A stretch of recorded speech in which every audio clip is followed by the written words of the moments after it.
उपमहादेश निबन्ध योगलाल गौतम। मैले प्रत्येक स्तरमा भन्दै आइरहेको छु कि जिन्दगी प्रत्येकहरूको ध्रुवीकृत छ। ध्रुवीकृत जिन्दगीलाई एकै बाटोमा डोराएर जिन्दगीको परिभाषा एकीकृत गर्न गाह्रो छ। ध्रुवीकृत जिन्दगी बिना समाजको विविधता पनि नरहन सक्छ। त्यसैले त समाज बनाएको छ। सबको जीवन बगेर जाने अनियन्त्रित यथार्थ हो। सायद यो विश्वव्यापी परिभाषा हुन सक्छ। कसैको जिन्दगी महलको मूल्यमा रमाइरहेछ, कसैको जीवन कौडीको भागमा बेचिरहेछ। कोही अरूलाई मारेर बाँचिरहेछन्, कोहीले आफूलाई मारेर अरूलाई बचाइरहेछन्। कसैले जिन्दगीलाई स्वतन्त्रताको आकाश उडाउन चाहिरहेछन्, बल र बुद्धि बिना, विवेक र ज्ञान बिना। लोभको श्रृङ्खलाबद्ध चाहनाले दुवै मुट्ठी बाँधेर सब कैद गर्न अभ्यस्त छन् कोहीहरू। शरीरको लास कलिलो मासु मरेर जान्छ भन्ने थाहा नपाएर लोभको शिकार बनिरहेछन् कोहीहरू। अरू नभई आफू पनि मर्न बाध्य हुनुपर्छ भन्ने ज्ञान नभएर आफूलाई घमण्ड गरिरहेछन् जिन्दगीको सुरुवातकर्ताहरू। यो हाम्रो जिन्दगी, यो मानव जिन्दगी, यो सजीव प्राणी, यिनै निर्जीव नै किन नहुन्? यथार्थहरू त प्राथमिक चरणका अपरिपक्व कैदीहरू हुन्। प्राय यहाँ अरूको रगत चुसेर बाँडिरहेछन्, सब अरूकै रगत चुसेर मोटाइरहेछन्। स्वार्थी नभएको को छ? घमण्डी फटाहा र बुझकट मात्र नभएको को छैन? यहाँ सबको प्राथमिक जिन्दगी त्यही हो। जसलाई अशुद्धताको परिभाषातिर घृणाको कुरा बसाए पनि सब अशुद्धता नै अशुद्धताको हिल झेल र नेलबाट जन्मिएका छन्, बाँचेका छन्। बाँचेनन् भने विश्व इतिहासको नयाँ चरण सुरु हुनेछ। नत्र उही हो विश्व घटनाक्रम। सतह फरक पनि भए पनि अन्तर्वस्तु प्राय एउटै हुन्छ। तर प्रत्येकहरू फरक फरक साबित गर्न खोज्दछन्। त्यो केवल भ्रम मात्र हो। त्यसको मुख्य कारण आफ्नो विगत र यथार्थको धरातल नचिन्नु हो। आफूलाई नचिनेले आज समाजमा व्यापक प्रभाव जमाइरहेछन्। कसरी जिन्दगीले कसैको जिन्दगीलाई रहस्ययुक्त बनाइदिन्छ त कसैको जिन्दगीले यहाँ कसैको जिन्दगीलाई बगाएर मरुभूमिको किनारमा पारिदिन्छ। ध्रुवीकृत जिन्दगीको बजारमा कोही अरूको पसिना चुसेर, रगत चुसेर र श्रम चुसेर जिन्दगीलाई मूल्यवान मानिरहन्छन्। प्रत्येकहरूको आफ्नो जिन्दगी छ। यहाँ कोही धोलोको कणहरू चाहिँ अरूहरूलाई बढारिएर फालिन बाध्य छन्। सबको आगमन बिन्दु र प्रस्थान बिन्दु अनि गोरेटो पनि उही भए पनि यहाँ कसैले आफूलाई महामहिम ठान्दछन् त कसैले आफैलाई र अरूले एकलाई शून्य र भुशून्य ठान्दछन्। यो क्रम त एक व्यक्तिबाट परिवार र समाज हुँदै देश र अनि विश्वव्यापी रूपमा फैलिरहेछ। आज ओल्लोघरे अत्तरीले पल्लोघरे जन्तरीलाई 1 इन्चको देख्दैन। भौतिकवादको चाङमाथि सुतेको कुम्भकर्णले विज्ञान र विवेकको धरातलमा बगिने जिन्दगीलाई देख्दैन। त्यसैले देख्दैन किनभने त्यो कुम्भकर्ण हो। त्यसलाई सरल जिन्दगी मन पर्दैन। त्यसलाई तरल जिन्दगीसँग घोलिनु छैन। उसले त त्यसलाई रङहीन एउटा विकार वस्तु मान्छ र सदैव विवेकको धरातलमा उभिएर भौतिकताको कोर्रा बायुभरि फालेर मार्न थाल्छ। त्यो क्रम सर्वथा जिन्दगी नबुझ्नेहरू बिचमा लागु हुने गर्छ। त्यो क्रम सर्वथा एउटा भरियाको जिन्दगीमा र त्योदेखि राजनीतिकसम्म लागु बन्छ। या एउटा निवृत्तको भरियाको जिन्दगीलाई कुकुरको जिन्दगी मान्ने महलका पशुहरू, म त भनिदिन्छु महलका कुकुरहरू, छोइला र कचिलाहरू लुचिरहेछन् दिनरात। तिनीहरूले निवृत्त र पिउका चोकमा भारी बोक्ने भरियालाई भुसुनास र मारिदिन्छन्। प्रत्येकहरूले त्यो बुझ्न जरुरी छ कि कुनै व्यक्तिले व्यापार र व्यवसाय गरेर धन आर्जन गरेर महलमा बस्छ, श्रम र पसिना बगाएर महल जम्मा गर्छ र दिमाग ख्याएर तालुबा र सब रङहरू झारी महल निर्माण गर्छ भने त्यसलाई सम्मान गरेर कन्जुस गर्नुहुन्न। तर हाम्रा महान देश निर्माताहरू, वासनाका पोकाहरू र भ्रष्टाचारका फोकाहरूलाई सम्मानको दुस्सला उडाउन के को बाध्यता? यहाँ त बाध्यता यसरी निर्माण गरिरहेछ कि प्रत्येकहरूले नेताको गुडाको पानी नखाए अब यो देशमा बाँच्न नसकिने भएको छ। भ्रष्टाचारको किराहरूको खुट्टा नमोले जिन्दगीको हिसाब किताब नगरे हुन्छ। आज यो हाम्रो बुद्ध भूमिमा, हाम्रो यो विगतको शुद्ध भूमिमा प्रत्येकहरू पिएनदेखि प्रशासकसम्म नेताको ढोका चटकाएर पहुँचवाला बनेका हुन्छन्। यहाँ त समाजमा दबदबा राख्नका लागि प्रचण्डको जोगामा तेल खस्नुपर्छ। यहाँ नै अरूलाई थर्काएर र मर्काएर खानका लागि भोटले जननाथको भुँडी भरिदिनुपर्छ। भनौँ त्यो पोते बोलीका धनी सुशीललाई 100 वर्ष बाँतसम्म युवा नेता मान्नुपर्छ। सबको पछि जेगा धपाउँदै हिँड्नुपर्छ। नहिँडे हामी सबले न्युरोडको पिउका चोकमा नाम रोकेर बस्यो हुन्छ। एकसाथ खान पसिनाको जिन्दगीमा बगे हुन्छ। अब यहाँ भरिया त कि प्रत्येक दुःख गरे दुखियाहरूको जिन्दगी कौडीको भागमा बिग्र सक्दैन। जसले गिरिजाको पाउ मोल्न सक्यो उसैले आज सञ्चार क्षेत्रमा तहल्का मचाइरहेछन्। यसका प्रमाणहरूमा ऋषि धमला र सुजाता कोइरालाहरू कापी छन्। गिरिजासँग रगतको सम्बन्धको कारण राजनीतिक भविष्य सफल बनाइरहेछन्। बाबुकै पैतृक आशीर्वादको परिणामस्वरूप सुजाता नेपाली काङ्ग्रेसकी केन्द्रीय सदस्य र विगतको गिरिजाको नेतृत्वको सरकारका पालामा बिना विभागीय वा बिना कामको थपना मन्त्री बनी राज्यको ढुकुरीबाट सुविधा लुट्न सफल बनिन्। यहाँ त मन्त्री मात्र होइन, गाउँको एउटा पिएन पदका लागि पनि जिल्ला स्तरीय नेतादेखि प्रधानमन्त्री सोच र फोच जान थालेको छ। गिरिजाको आशीर्वादको परिणामस्वरूप ऋषि धमला आज विश्व सञ्चार जगतमा चर्चित व्यक्ति बनिरहेछन्। हो ठिक छ, कसैलाई माथि लान लागि कसैको हात चाहिन्छ नि। सुजाताको सफलतामा गिरिजाको हात हुनु, ऋषिको सफलतामा गिरिजाको हात हुनुमा अन्य कुनै दृष्टिकोणले दृष्टिगोचर गर्नु घातक हो, त्यो गर्नु पनि हुन्न। तर यहाँ एउटा प्रशासक पहुँचका लागि केपीको महलमा पास बस्न जान्छ हर रात, अर्को कर्मचारी आफ्नो पद पडुवाका लागि माधवको बङ्गलाको ढोकामा घन्टी बजाउन जान्छ का बिहानै। फेरि प्रत्येक व्यापारीहरू, प्रत्येक प्रहरीहरू, अपराधीहरू र कुकर्मका मालिकहरू वामदेव प्रचण्ड, बाबुराम झलनाथ र चित्रबहादुर लगायतका यस्तै कुख्यात व्यक्तिहरूको आलिशान महलमा नमस्कारको पोको बोकेर जान्छन्। शरण माग्नेलाई शरण दिनुपर्छ, त्यो धार्मिक, नैतिक र सायद विश्वव्यापी नियम हो। त्यसको विरोध गर्नु नाजायज हुन सक्छ, तर अपराधको ट्याग निधारमा टाँसेर शरण माग्दा समय अपराधको ट्याग देख्दैन हाम्रा नेताहरूले।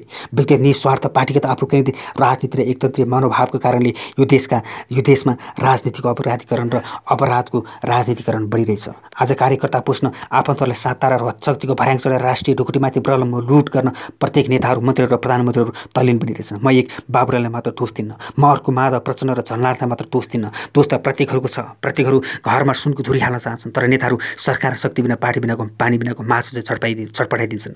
आजको राष्ट्रिय मामिला र मुद्दा पनि सरकार शक्ति र पद नै हो। सरकार नामक संरक्षित राष्ट्रिय भण्डारमा बस्न नपाएर र आफूलाई पुरै भ्रष्टाचारमा लिप्त बनाएर चरम उपभोग र विलासी बन्न नपाएको निराश लाग्दो परिस्थितिबाट दिक्क बनेर रामचन्द्र र देवराहरू आज शहीदको नाममा सत्ताको पुकार गरिरहेछन्। लोकतन्त्र र प्रजातन्त्रको नक्कली मकुण्डो लगाएर व्यक्तिगत पुँजीवादमा विश्वास गरी स्विजरल्यान्डको विश्व बैङ्कमा डलर जम्मा गरेर दैनिक हजारौँ खर्चेर भोज गर्ने रामशरण लगायतका व्यक्तिगत पुँजीवादी प्रवृत्तिका नेताहरूको कार्यशैली दैनिक एक छाक टार्नका लागि 1 किलो चामल किन्न नसक्ने जनताको स्वाभिमानलाई गिज्जाएको छैन र? तैपनि सधैँ भनिरहन्छन् हाम्रा नेताहरू, म भरियाभन्दा माथि छु।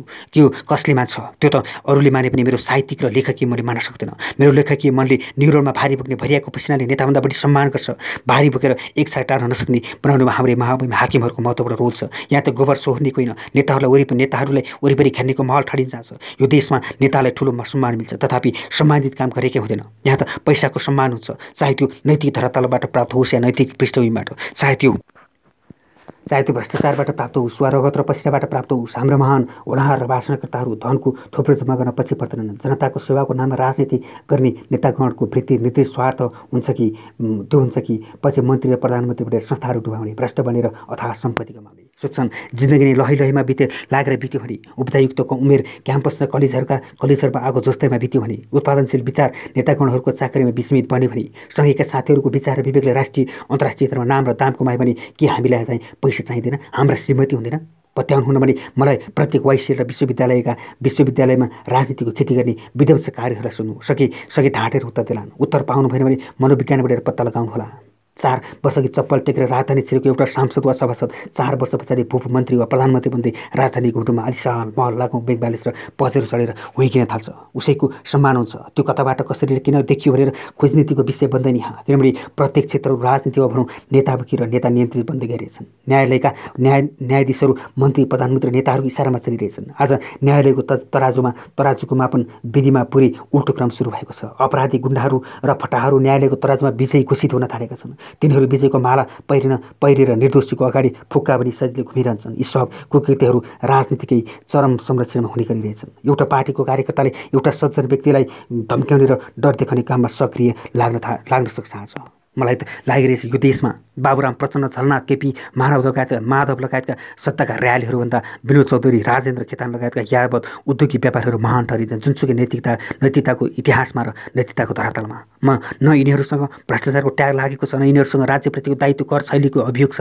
पजेरो चढिरहेछन् भने पसिना बगाएर चढिरहेछन्, महल ठडाइरहेछन् भने रगत बगाएर ठडाइरहेछन्, रोस्ट र पिज्जा खाइरहेछन् भने यो देशलाई श्रमदान गरेर र यो देशमा उत्पादनको बिउ छरेर खाइरहेछन्। त्यसको सट्टा हाम्रा महान रामशरणहरू र श्यामशरणहरूले सत्ताका लागि आज र्याल चलाइरहेको देख्न पाउँछौँ। डाक्टर बाबुराम भट्टराई पनि आज सत्ता र पदका कारणले बदनामी हुने रहेछन्। नेताको काम न यहाँ घरमा बच्चा पाल्ने हुन्छ, न यहाँ बारीमा कोदालो खन्ने हुन्छ, न देश बनाउने हो। सत्तामा रहन्जेल विदेश सयर गर्ने, देशको ढुकुटीलाई हावा मुडाइदिने, धुवा र ढलमा मिलाइदिने नेता बाहेक के पाउन सकिन्छ? सब सत्ता र पजेरोका लागि सहमतिको रटान गर्दै एकले अर्कोलाई दोष थोपर्दछन्। वर्तमान राजनीतिक सडक सङ्कटको मूल कारण मध्यभ्रष्ट नेताहरूमा नैतिकताको अभाव हुनु हो। जति नै आदर्शवादी र सैद्धान्तिक कुराहरूले टाकछोक गरेर राजनीति गरे पनि प्रत्येकहरूको आजसम्म जुत्ता फेर्ने, कोट प्यान्ट र टाई फेर्ने एउटा झोपडीबाट महल तयार पार्ने बाहेक केही गरेन सायद। चाहे देश जतिसुकै सङ्कटको घडीमा फसोस्, राष्ट्रपतिहरू, हाम्रा प्रधानमन्त्री, मन्त्री, नेता र कर्मचारीहरूले मोजमजा, बिलास, घुमफिर र रजाइमा जिन्दगी काट्नु पाएको छ। देशलाई मृत्युशय्यामा राखेर हाम्रा राष्ट्रपतिजीहरू विदेश भ्रमण गरेर आफ्नो अभिष्ट पुरा गर्न तल्लीन हुनुहुन्छ। देशलाई कोमामा राखेर हाम्रा प्रधानमन्त्रीहरू प्लेन चार्टर गरेर युरोप र अमेरिकामा घुम्ने बानीमा फँसेका छन्। उनीहरूलाई यो देशको माटोको कुनै मतलब छैन। मतलब त त्यो छ कि जुन राजनीतिको निस्वार्थ व्यक्तिहरूदेखि पार्टीगतसम्म, पारिवारिकदेखि गुन्डा र फटाहाहरूसम्म आफूलाई एउटा समाजको विकृत पात्र बनाउनु राजनीतिको मूल्य र सिद्धान्त बनेको चाहन्छ। हाम्रा सभासदहरूलाई संविधानमा त युवतीका तिग्राहरू प्यारो लागेकोले नै नबनेको आजको संविधान। यो देश बग्रियो त के भयो? हाम्रा बाबुरामहरू, हाम्रा ल्यापल्यापी सुशीलहरू र झलनाथहरूले पनि अनि रावलजीहरूको भविष्य त बनेकी छ। यही देशमा 100 तोला सुनको भण्डार गरेर आफूलाई सुन पसलले साबित गर्न सक्षम नेताहरू पनि प्रशस्त पाइन्छन्। खबरदार, अब राजेन्द्र महतो, विजय गच्छदार र सुन धनीहरूले देश चलाउन सक्दैन।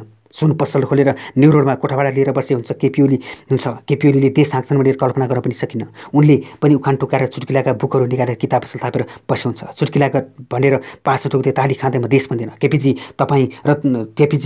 केपीजी र तपाईँले राजनीतिको नाममा लकरमा जम्मा गरेको सुनले देश चल्न सक्दैन विजयजी। देश बन्न र चलाउन त यो देशका भेनेजुएलाका चाभेज भएर जन्मनु पर्थ्यो, तर त्यो सम्भव भनेन आजसम्म। विगतमा चाभेज भन्न खोज्नेहरू यो देशमा आज हिटलर र सद्दाम बनिरहेछन्। विगतमा समाजवाद र साम्यवादको नारा लगाएर जुलुस निकाल्नेहरूले आज जनताको जनवादलाई खरानी बनिरहेछन्। अब यो देशमा सद्दाम हुसेन र हिटलर बन्न खोज्नेहरूलाई जनअदालतले नै फाँसी दिएर बुद्ध र गान्धीको शासन गरी नियम बनाएर नबनाए कुनै उपाय नै छैन। प्रख्यात उद्योगपति र व्यापारीहरूका अगाडि कुख्यात नेताहरूको इज्जत तुलना नै हुन सक्दैन। बिहान बेलुका भारी बोकेर छाक टार्ने भरियाको तुलनामा नेताको भ्रष्टाचारपूर्ण बान्छाको तुलना हुन सक्दैन। नेताको शरीरमा लागेको हिंसाको रगत र केही एउटा श्रमजीवीको शरीरमा लागेको पसिनाको तुलना सम्भव छ? त्यो सायद हाम्रा भाषणका पोखाहरूलाई एउटा गन्ध भनेर नाकभित्र बस्छ।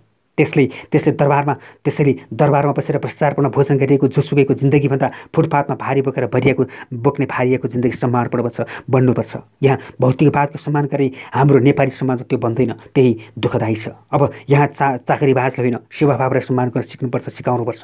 यहाँ कर्मचारीको भोलिवादलाई हटाई आजवादलाई सम्मान गर्नुपर्छ। भोलिवादी कर्मचारीको गुडामूल्य होइन, सेवाग्राहीको गुडामूल्य लगाउनुपर्छ। नेतालाई फुलमाला र अबिर होइन, उद्योगपति र नेतृत्वका पर्यायहरूलाई फुलमाला र अबिरले स्वागत गर्नुपर्छ, सम्मान गर्नुपर्छ। अब मन्त्रीको शरीरमा लागेको हत्याको रगत सुँग्री होइन, भरियाको पसिना सुँग्न सिक्नुपर्छ। अन्यथा जिन्दगी र जीवन नबुझ्नेहरूले गरेको राजनीतिमा डढेर मर्नु बाहेक केही हुँदैन। दैनिक 75 जिल्लामा भाषण ठोक्न कुनै नेताहरूको यो देशमा उपलब्धिको एउटा फल टाढाको विषय बनिरहेछ।